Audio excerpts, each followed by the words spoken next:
Whoa, league of my own, it don't get better. No, read what I wrote, I'm a bestseller. Yeah, reach for my goals, hit it dead center. Hit it dead center.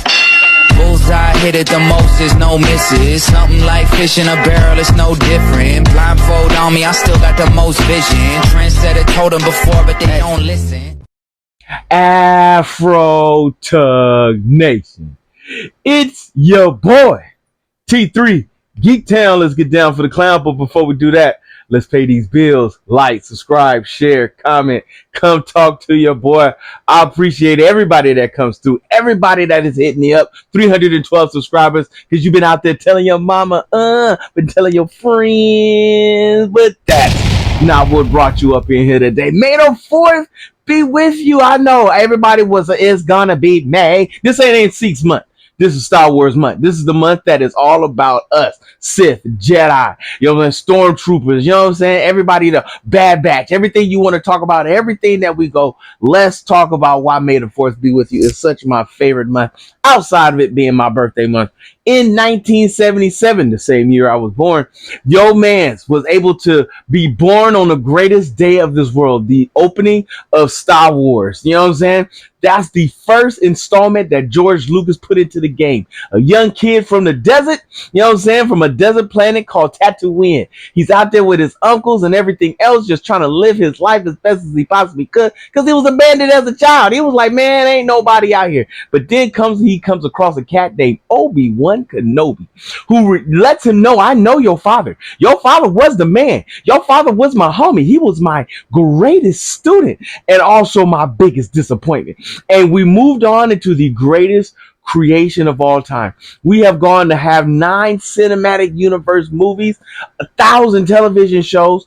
This month, May 22nd, Mandalorian and Grogu, set in a timeline in which young Luke Skywalker is still a Jedi and he is still alive and he's living in the universe. We also have May, who is the granddaughter of one of the most powerful Sith in the world, Palpatine. Well, that sucker just won't die. We can have Maul. We have the Shadow of the Dark Lord kicking off right now, and a couple canceled shows that wish they had just stayed with the course because you was doing so well. AKA The Acolyte was such an amazing series. I know a lot of people complain, which I don't know why. You know what I'm saying? You have an avenue and a way to expand the dark universe, and y'all found a way to just kill it off. We almost came across Palpatine's master, and we would have had young Palpatine in the game, but nope.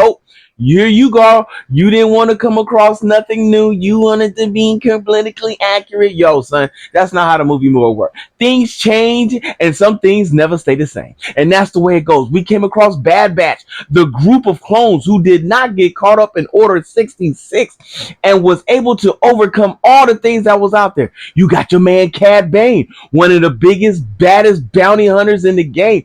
You have Darth Plagueis that we had came across. It was an Acolyte, but we didn't get to go down and get ready to see. You also came across some of the greatest short story films. You get people like Ahsoka. You get the Inquisitors. You got all these things that's just kicking off in an entire month, an entire celebration, an entire way of just doing things. And I absolutely love where we are with this. The creation and the evolution of Darth Vader. The evolution of my man, Darth Maul, the evolution and the history of Obi-Wan Kenobi and everything that he went with his short series. Man, when Vader was dragging that body through the streets, oh my God, when he caught the ship as they were trying to escape, oh my God, everything that you could possibly think of that went into the Clone Wars, which was probably like seven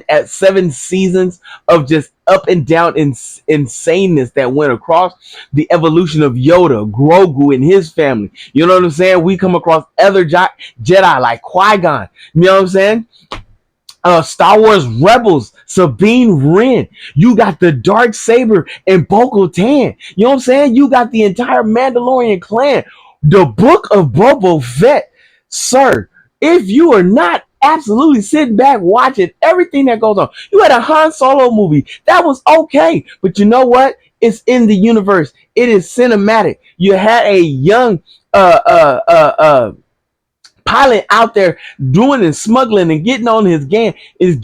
Lando, oh my God, you got your boy out there in the game, in the streets. And then Disneyland created an entire universe, an entire world for you to sit and eat. You can sit with Guido and try to be the fastest shooter in the game. Who shot first? He was just a bad shot like the stormtroopers, because Han Solo should have been dead. I'm just going to be real with the situation.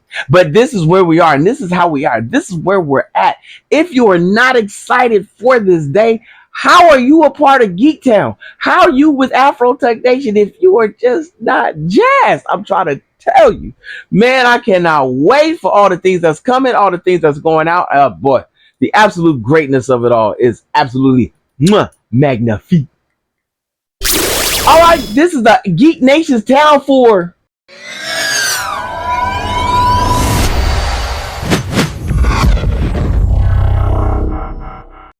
welcome to Afro Tech Nation News. We know now that season 2 coming this fall is going to be Stranger Things Tales of 85.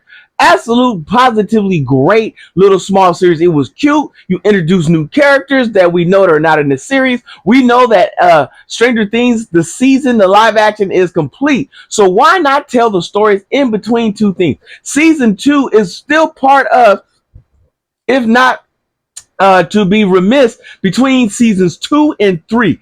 Almost makes me want to rewatch seasons 2 and 3. So when season 2 of Tales of 85 ends, I know exactly where it begins, and we get to find out with the new characters that we come across how they end up not being around for the series. What else do we know? We know that X-Men 97 season 2 is coming back. And yes, we are going to have to relive the moment in which Gambit gave his life for Rogue. RIP to the #1 Cajun in the game.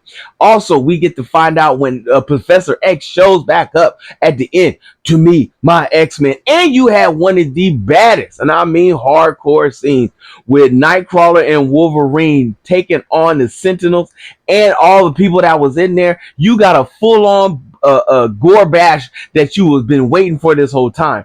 Jubilee has a stronger role in this. X-Men, X-Force is going to come into play. Storm is going to get her powers back, how she does it, and how she comes back more powerful than ever.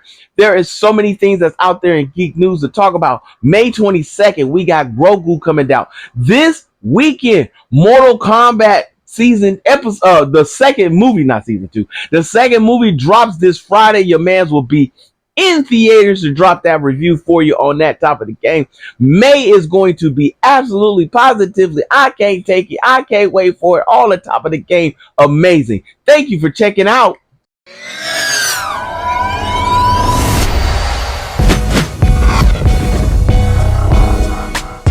Alright folks, you know what it is. When the song comes on, it's time for your man to get long and get gone.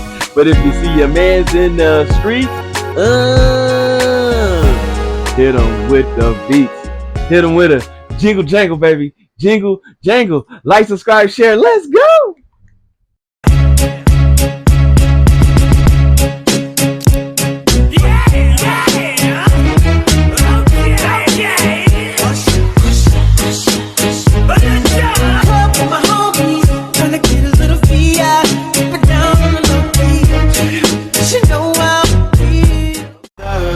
Caught in the crossfire.